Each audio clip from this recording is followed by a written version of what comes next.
2018-19 ಸಾಲದ 10ನೇ ಕ್ಲಾಸ್ ಪರೀಕ್ಷೆದ ಪ್ರಶ್ನೆ ಪೇಪರ್ ಪರೀಕ್ಷೆ ಹಿಡಿದುಂಬು ಪಿದೇ ಬೂರ್ದು ಜೀಂದು ಕರ್ನಾಟಕ ಪ್ರೌಢಶಿಕ್ಷಣ ಮಂಡಳಿ ತೀರ್ಪಾದನು. ಬುಧವಾರ ನಡಪುನ ಇಂಗ್ಲಿಷ್ ಪರೀಕ್ಷೆ ಪೇಪರ್ ಪಿದೇ ಬೂರ್ದು ನೊಂದು ಅಂಗರ ಬಯ್ಯಗ್ ಜಾಲತಾಣೋಡು ಸುದ್ದಿ ಆದಿತ್ತು.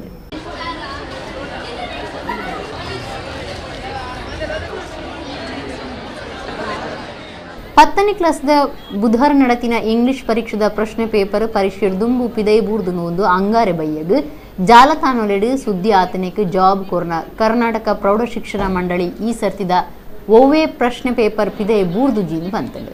ವಾಟ್ಸಾಪ್ ಲೆಡ್ ಬತ್ತನವು 2014 ಪರೀಕ್ಷೆಗೆ ಬರೆಪುನಕ್ಲು ಕೋಡಿಯೊಡುಂದಿಜ್ಜಿ SSLC PUC ಪರೀಕ್ಷೆಲು ಸರಿಯಾದ ನಡಪುಣೆನು ಸೈಸಂದನ ಕೆಲವೇರು ಕಿಡಿಗೇಡಿಲು ಸುಳ್ಳು ಸುದ್ದಿ ಪಾಡೊಂದುಲ್ಲ. ವೆಬ್ಸೈಟ್ ಪ್ರಶ್ನೆ ಪತ್ರಿಕೆ ತೂದು ಪಿಂದೊನುಲಿಂದು ಪರೀಕ್ಷಾ ಮಂಡಳಿ ಪಂತಂಡು. ಇಂಚ ವಿದ್ಯಾರ್ಥಿಗಳ ಬದುಕಿಡು ಗೊಬ್ಬೆರ ಪಿದಾಂಡ ಅಂಚಿನಕ್ಲಿನ ಮಿತ್ತು ಸೈಬರ್ ಕ್ರೈಮ್ ಇಲಾಖೆಗೆ ದೂರು ಕೊರ್ಪುಣೊಂದು ಜಾಗ್ರತೆ ಬಂತೀರು. ಸೋಮವಾರ ಲೆಕ್ಕ ಪರೀಕ್ಷೆ ಶುರು ಆಯ್ನ ಬೆರಿಕೆ ಓರಿ ಪ್ರಶ್ನೆ ಪತ್ರಿಕೆದ ಚಿತ್ರದ ಎತ್ತದು ವಾಟ್ಸಾಪ್ ಲೆಡ್ ಪಾಡ್ದು ಕೆಪ್ಪು ಗುಪ್ಪು ಉಂಡು ಮಂತ್ರಿದವರ ಮುಜಾಹಿದ್ ಪಾಷರೇನು ಪತ್ತದಿನದು ಮೈಸೂರು DOPI ಪಾಂಡುರಂಗ ಪಂತೀರು.